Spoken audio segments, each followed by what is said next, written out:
Break. We had a severe thunderstorm warning in effect in your College Station that has now been expired. And what we're going to see is just a very warm and humid air mass. That's how we're starting off this morning.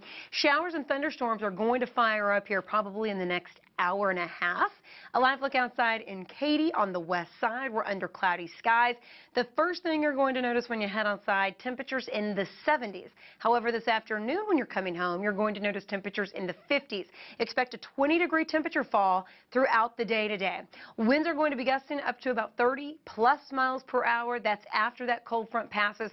The best chance for scattered showers and thunderstorms in town will be right around your lunchtime hour. So even though we're mostly dry now, take that umbrella, take that jacket with you. Be prepared for this afternoon.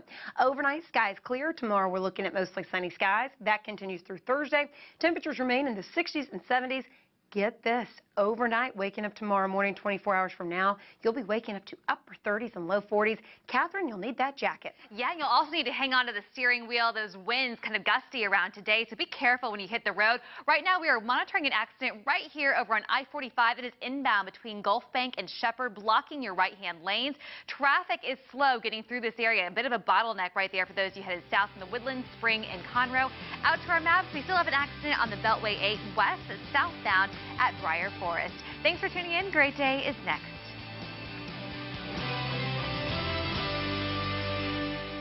Premiering April 24th after 2.5 Men. Fill out a student information card, name, address, whether your parents are divorced. One teacher is determined to get picked up after school. Your heel is digging into my thigh. Oh, sorry. Bad Teacher, Thursday, April 24th.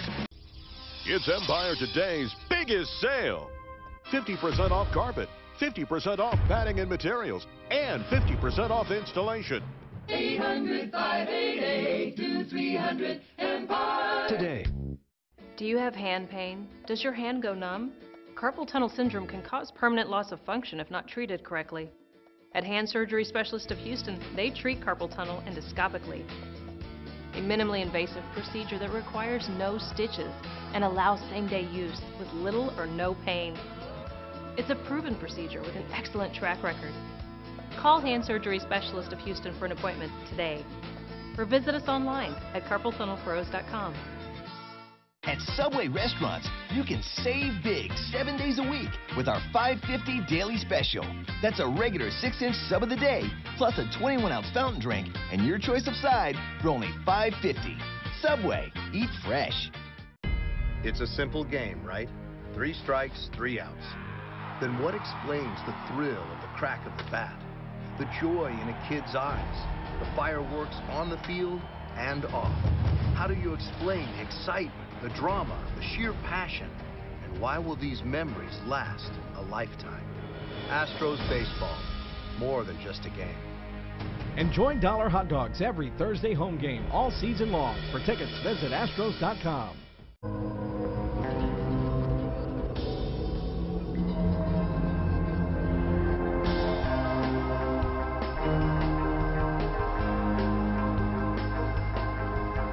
After such a winter, reawaken yourself to sun-filled days.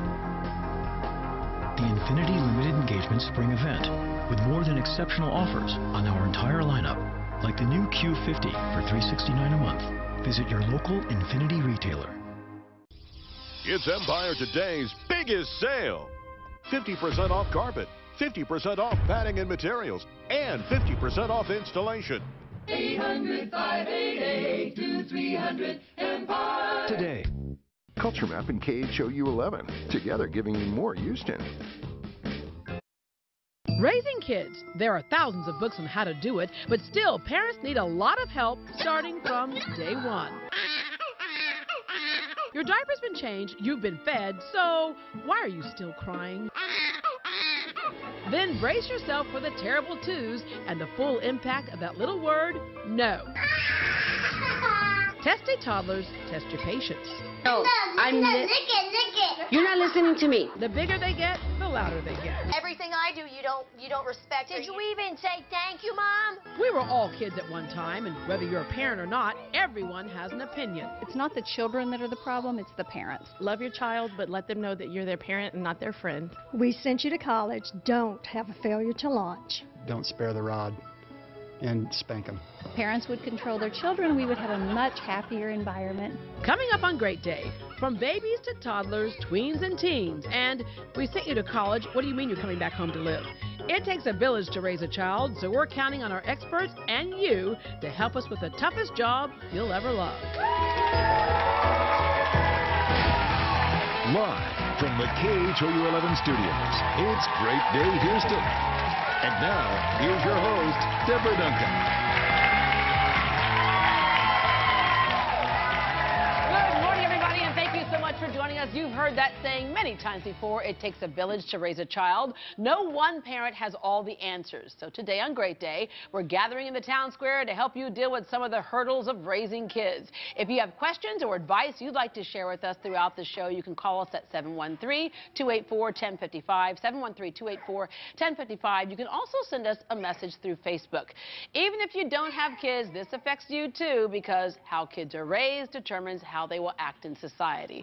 Joining us with their expert advice, we have Channing LaPrise, co-founder of the blog Moms Without Answers. Okay, I love that. So how did you all come up with that title of Moms Without Answers? Well, we are two moms who love to blog, and we read a lot of blogs that have lots of answers, but we figured out that we don't have all the answers, we're just doing the best we can. Yeah, so, yeah. Which is... And every day is different. Yeah. So. How many children do you have? I have 3. What ages? 8, 2, and 1. Bless you. Bless you, my child. All right. We also have Shayna Lewis. She's an adolescent therapist and the mother of a 7-year-old and a 5-year-old. So, do you find that your training as a therapist helps you with your own? Oh, wow. It sent me back to school to get a PhD. That's how much more I need to know. Wow. Okay. And Dr. Valerie Hernandez has hundreds of children. She does, really, because she's the principal of an elementary school. She also has 3 biological children and 2 stepchildren. Her doctorate is in education and professional leadership. And you have, welcome her.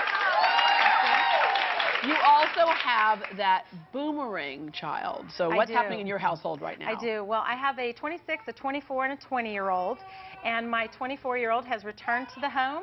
And she is currently living with us along with her husband and her child. So I'm happy to have them, but we're dealing with some issues as well. Yeah. All right. Well, welcome them all to the show this morning. Thank you all for joining us. Also in our studio audience today, we have some homeschoolers and a few mommy support groups as well. So thank you all for joining us too. All right. We're going to start in the baby stage. And when it comes to babies, we know for centuries this is how it goes. You have a baby that comes into the world, and babies do certain things. Yet, I think society sometimes feels like instead of babies being a part of life, they're an interruption in life. How many of you feel guilty that you're taken off from work right for your maternity leave? And all? We can't get past that. Or if you want to be a stay-at-home mom, how people go, oh, you're a stay-at-home mom. Yeah. My co-founder, Michelle, and I are both stay-at-home moms, and I came from a corporate world. We have a visitor. Hi.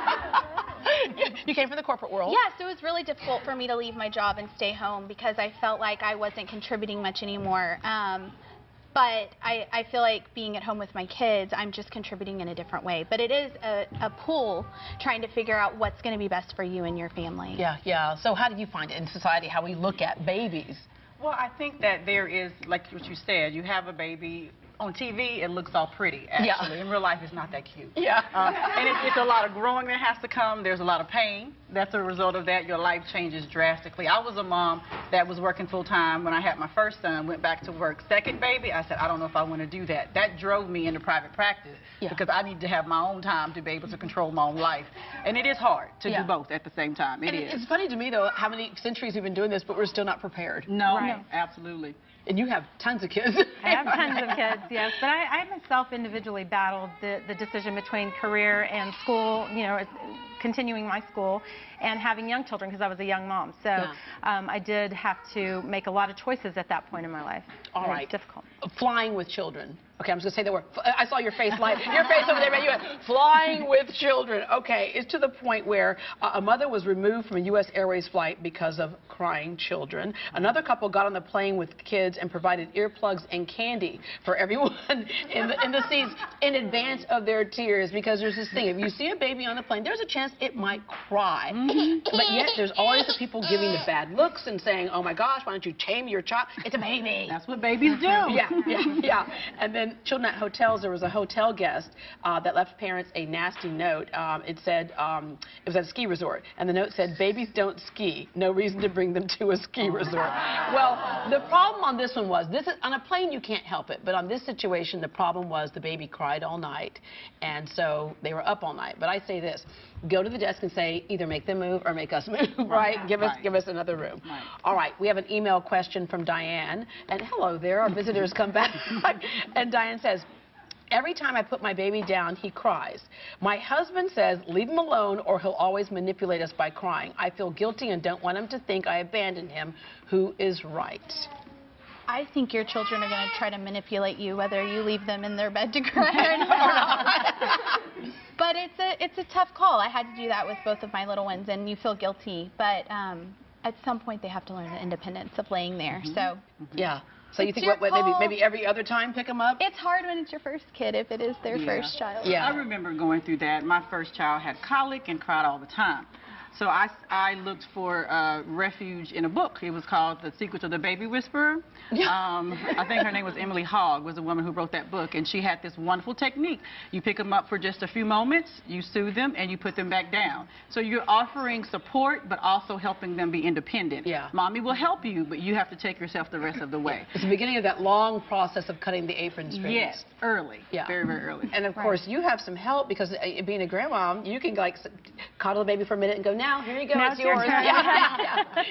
Yes, but you know, I still have to use some coaching techniques for my daughter because it's difficult as a mom, a first-time mom. Yeah, and you mentioned being a young mom.